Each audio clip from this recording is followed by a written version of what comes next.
वीवी राम जी पे क्या कर किया कांग्रेस के ऊपर क्या बात वीबी जी राम जी जो नया कानून बना है, ये मनरेगा कानून के तहत पहले कई भ्रष्टाचार हो रहे थे।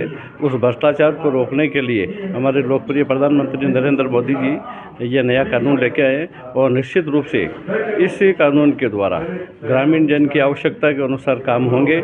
जैसे कि अगर कोई कर सके तो उसको कोई फार्म पॉन्ड पे काम करना है या कोई मछली उत्पादन का काम करना है, और पहले 100 दिन का काम मिलता था, अभी 125 दिन का काम है। अभी पहले कच्चे काम होते थे, अब केवल पक्के काम होंगे।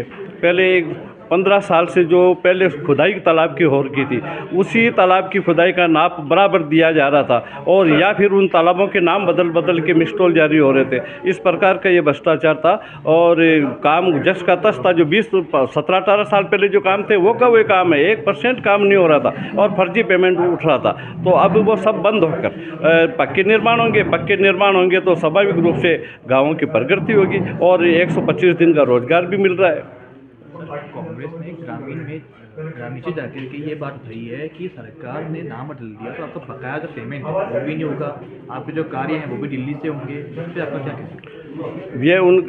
ये केवल भ्रांति फैलाने का वो मात्र है, केवल ऐसा कुछ नहीं है। पुराना पेमेंट है वो भी होगा, और अब नए कानून के तहत पेमेंट उनकी बिल्कुल पेमेंट की सुरक्षा इतनी है कि 12% ब्याज देना पड़ेगा। अगर सरकार देने में अगर देरी करती है तो इससे मजदूरों को फ़ायदा है, तो सरकार तुरंत इसका पेमेंट करेगी, पुराना पेमेंट रुकेगा ही नहीं। जो कांग्रेस ने बात उछाली है, इसके काउंटर के अंदर आपने क्या फैसले लिए हैं? मैंने सुना है कि लिस्ट जारी करी है। जी स्तर पे आपने क्या हमने जो कांग्रेस जो भ्रांति फैला रही है, उस भ्रांति को दूर करने के लिए हमने अजमेर देहात में मंडल स्तर पे हमने संयोजक सह संयोजक की टीम बनाई है, और मैंने इसकी फेसबुक पे और इसकी घोषणा भी कर दी है, मीडिया में भी इसकी घोषणा की है। जिले के संयोजक सह संयोजक भी हमने बनाए, वो जाएंगे और टोली बनाकर रात की चौपाले कर लोगों को सावधान करेंगे कि आप कांग्रेस के द्वारा फैलाई हुई भ्रांतियों के उसमें नहीं आवे। और वीजी राम जी जो नया कानून बना है, यह बिल्कुल आपके हितों के लिए है, और इससे निश्चित रूप से ग्रामीण विकास होगा।